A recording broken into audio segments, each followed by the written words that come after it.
So I'm chatting with Mari Kelly-Davies, who works for Opportunity International Australia, based in their Sydney office. And Mari, it's been such a pleasure to spend the week with you and just see you really have your eyes open to what they're doing on the ground here. Tell us a bit about how you've been impacted during this week. Oh, I've been absolutely impacted. It's been the most inspiring week of my life, and I'm so humbled by the people that we meet. So, they have the same struggles as us, they have the same dreams as us. What they want for their children is exactly what we want for our children, which is to have a good life, to finish school, to get a good job, to have a family, to be safe and secure and healthy. And it's just that we're born in different circumstances to them. And so with just a little hand up from ASCI and Opportunity International Australia, they are able to build little businesses and really break the cycle of poverty that their families have been trapped in for generation after generation. And tell us a bit about one of the lives that's impacted you. Is there a story you want to share? Oh, absolutely. There's a young woman called Amina who's 25. Her parents were so poor when they were children that they often didn't know if they would be getting dinner that night. They used to have to wait for their father to come home, who was a tricycle driver, to see if he had enough money to buy any food for the evening meal.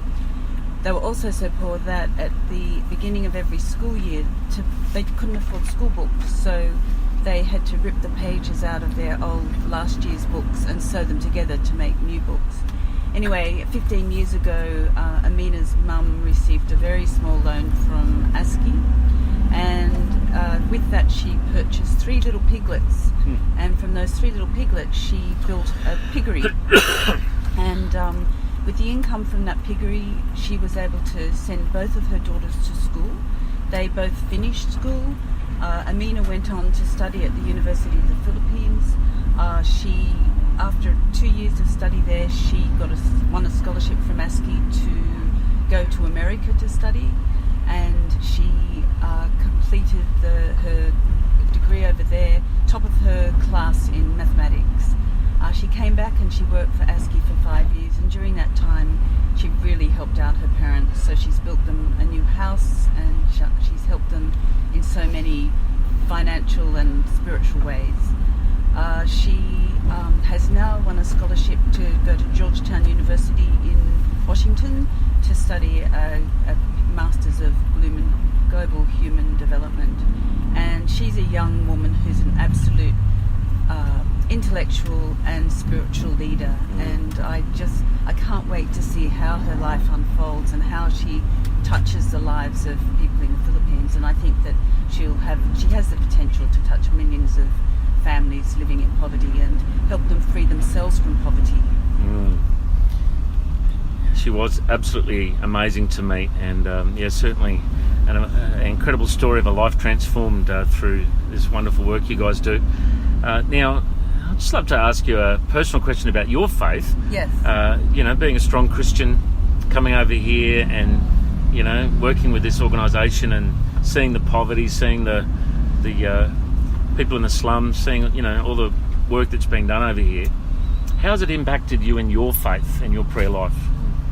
I just think that I see these people and they have so little, but they have such strong faith, and over and over we've heard them say that they feel blessed because of what they've been given, and it just makes me more thankful that I think that we forget in Australia to say thank you to God for everything, all the blessings that He bestows on us, and so I think it's strengthened it immensely.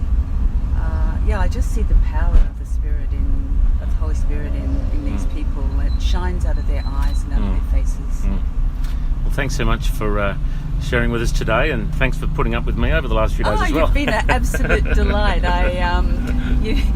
You have been a great leader within our group, and it's been immensely inspiring to spend the week with you.